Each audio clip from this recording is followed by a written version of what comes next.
رمضان يدنو يا سعادة خافقي، يدنو لنا القرآن والإيمان.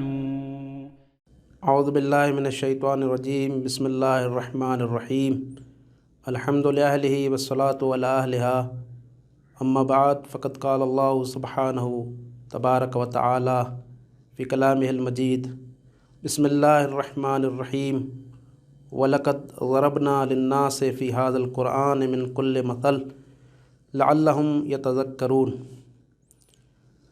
ہمارا سلسلہ گفتگو قرآنی امثال کے حوالے سے ہے۔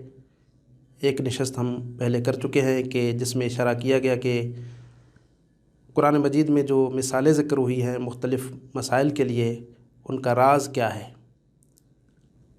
آج کی اس نشست میں ہم بیان کریں گے کہ قرآن مجید نے ان مثالوں کا کیا ہدف ذکر کیا ہے، کہ کس ہدف کی بنیاد پر ان مثالوں کو قرآن مجید میں لایا گیا ہے۔ تو قرآن مجید نے ان مثالوں کے اہداف کے سلسلے میں 3 عناوین ذکر کیے ہیں۔ سب سے پہلے سورہ ابراہیم کی آیت نمبر 25 میں، جہاں کلمہ طیبہ کو شجر طیبہ سے تشبیہ دی گئی ہے، تو اس کے آخر میں خداوند متعال فرماتا ہے یضرب اللہ الامثال للناس لعلہم یتذکرون۔ خدا لوگوں کے لیے اس طرح کی مثالیں اس لیے دیتا ہے تاکہ وہ نصیحت حاصل کریں، تذکر حاصل کریں اور موعظہ حاصل کریں۔ تو اس آیت کے اس جملے سے یہ پتہ چلتا ہے کہ ان مثالوں کا ایک ہدف تذکر، یاد دہانی اور موعظہ ہے۔ دوسرا ہدف کہ جس کی طرف سورہ حشر کی 21 نمبر آیت کے آخر میں اشارہ کیا گیا ہے، وہ ہے تفکر، کہ جہاں پر خداوند متعال سیاہ دل انسانوں کو پتھروں سے تشبیہ دیتا ہے، سیاہ دل انسانوں کی دلوں کو پتھروں سے تشبیہ دینے کے بعد آخر میں فرماتا ہے تلک الامثال نضربها للناس لعلہم یتفکرون۔ اس طرح کی مثالیں ہم لوگوں کے لیے اس لیے دیتے ہیں تاکہ وہ فکر کریں، غور و خوض کریں۔ تو یہ دوسرا ہدف جو قرآن مجید نے بیان کیا، اور تیسرا جو ہدف ہے، کہ جو ہدف حقیقت میں ایک بہت ہی عالی ہدف ہے قرآن مجید کا ان مثالوں کے لانے کے سلسلے میں، وہ ہے عالمانہ انداز میں فکر کرنا۔ سورہ عنکبوت میں خداوند متعال طواغیت کو تشبیہ دیتا ہے مکڑی کی جال سے۔ سورہ عنکبوت کی 40 نمبر آیت سے لے کر 43 آیت تک اس حوالے سے گفتگو ہوتی ہے۔ اس میں خداوند متعال ان طواغیت کو، بتوں کو تشبیہ دیتا ہے کہ یہ مکڑی کی جال کی طرح ہیں۔ بہرحال اس پہ بھی گفتگو ہوگی۔ اس کے آخر میں خدا فرماتا ہے تلک الامثال نضربها للناس، یہ مثالیں ہم لوگوں کے لیے دیتے ہیں، وما یعقلها الا العالمون، اور یہ مثالیں وہ ہیں کہ جن کو فقط عالم ہی سمجھ سکتے ہیں۔ یعنی اس کا مطلب یہ ہے کہ اس طرح کی جو مثالیں خداوند متعال دیتا ہے، ان میں بہت ہی عالمانہ انداز سے وارد ہونے کی ضرورت ہے۔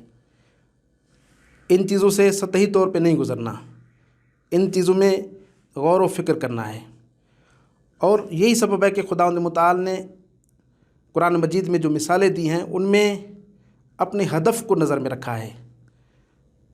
ہدف جو خداوند متعال کا ہے، تو جب ہدف عالی ہے تو مثال کے لانے میں خداوند متعال نے کوئی یہ معیار نہیں رکھا کہ اگر کوئی کام بڑا ہے تو اس کے لیے بڑی مثال، اگر کوئی کام چھوٹا ہے تو اس کے لیے چھوٹی مثال۔ ایسی بات نہیں ہے، بلکہ ہدف کے اعتبار سے بعض اوقات ایسا بھی ہے کہ خداوند متعال نے ایک بڑے کام کے لیے جو مثال دی ہے ایک چھوٹے سے جانور کی دی ہے، اور کافر لوگ اس پہ اعتراض بھی کرتے تھے، لیکن خداوند متعال نے صراحتاً ان کو جواب دیا، جس طرح سے ارشاد ہوتا ہے ان اللہ لا یستحیی ان یضرب مثلا ما بعوضتن فما فوقہا، کہ خدا اس بات سے نہیں شرماتا کہ وہ مچھر جیسا ایک چھوٹا سا جانور اس کی مثال دے، یا اس سے بڑی مخلوق، اس سے بڑا کوئی جانور اس کی مثال دے۔ خدا کی طرف سے جو مثال ہے، کیونکہ خدا اس سے ایک ہدف حاصل کرنا چاہتا ہے، تو مثال کے چھوٹے یا بڑے ہونے میں کوئی فرق نہیں پڑتا۔ اس لیے اسی آیت میں خدا فرماتا ہے کہ جب ہم یہ مثال دیتے ہیں تو جو مومن لوگ ہیں وہ کہتے ہیں کہ ہم قبول کرتے ہیں خدا کی طرف سے جو کچھ بھی ہے وہ حق ہے، لیکن جو کافر ہیں وہ کہتے ہیں کہ ماذا اراد اللہ بہذا مسئلہ، خدا اس مثال سے کیا چاہتا ہے؟ پھر خدا فرماتا ہے کہ یضل بہ کثیرا و یہدی بہ کثیرا، خدا ان مثالوں کے ذریعے سے کافی لوگوں کو ہدایت کرتا ہے، کافی لوگوں کو گمراہ کرتا ہے۔ وما یضل الا الفاسقین، لیکن فاسقین کے علاوہ کسی کو گمراہ نہیں کرتا۔ تو یہاں پر آ کے ایک سوال عموماً پیدا ہوتا ہے کہ خداوند متعال یہ فرماتا ہے کہ بعض کو گمراہ کرتا ہے، بعض کو ہدایت دیتا ہے، جس طرح سے اس طرح کی آیات دوسری جگہوں پر بھی ہیں کہ جہاں پر خداوند متعال فرماتا ہے کہ یہدی میں یشاء و یضل میں یشاء، خدا جسے چاہے ہدایت کرے، جسے چاہے گمراہ کرے۔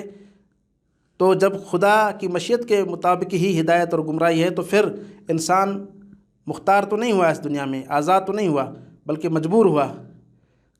تو اس کا جواب جو ہے وہ یہی ہے، حقیقت میں اسی آیت کے آخر میں اگر آپ دقت کریں تو اس میں خدا نے فرمایا ہے کہ فاسقین کے علاوہ کسی کو خدا گمراہ نہیں کرتا۔ تو اس کا مطلب یہ ہے کہ وہ لوگ کہ جن کو خدا گمراہی میں دھکیل دیتا ہے وہ پہلے سے فاسق ہیں، یعنی اس کا مطلب یہ ہے کہ پہلے ان کو راستہ دکھایا گیا ہے، انا ہدیناہ السبیل اما شاکرا و اما کفورا، ہم نے راستہ دکھا دیا ہے، کوئی شکر کے راستے پہ چلے، کوئی کفر کے راستے پہ چلے۔